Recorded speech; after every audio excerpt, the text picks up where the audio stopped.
કેનેડામાં પણ છેલ્લા ઘણા સમયથી વિઝાને લઈને અનેક એવા નિયમો બદલાયા છે અને એવી પણ વાતો ચાલી રહી છે કે ટ્રુડો સરકારની બદલે જે તે સરકાર આવશે તે ડિપોર્શનને લઈને અનેક એવી કામગીરી કરી શકે છે તેવી પણ અત્યારે હાલ ચર્ચામાં આવી રહી છે વિગતો. તેની સાથે જ એવા અહેવાલો પણ સામે આવી રહ્યા છે. પરંતુ હવે આ બધાની વચ્ચે કેનેડામાં ડિપોર્શન કરવામાં આવશે કે કેમ, જો વાત કરીએ થોડા સમય અગાઉ ટ્રુડો દ્વારા જે નિવેદન આપવામાં આવ્યું હતું તેમાં સાફપણે કહેવામાં આવ્યું હતું કે ઇમિગ્રેશનને લઈને નિયમો બદલવામાં આવશે. તેની સાથે ઇમિગ્રન્ટ્સ લોકોને નીકાળવામાં આવશે, પરંતુ આની શરૂઆત 2 થી 3 વર્ષમાં ધીરે ધીરે કરવામાં આવશે. એટલે કેનેડામાંથી પણ નક્કી ભારતીયોને પાછું તો આવવું જ પડશે, પરંતુ એની શરૂઆત ધીમી ધારી થવાની છે.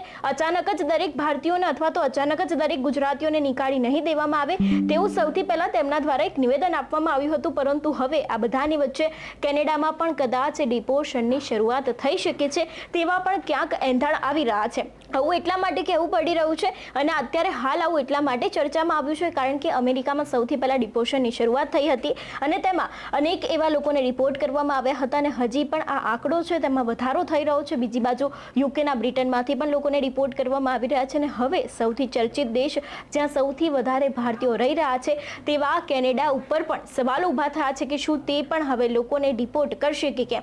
આની પાછળ અનેક એવા કારણો છે અને જો કરવામાં આવશે તો તેનું મુખ્ય કારણ કયું રહેશે?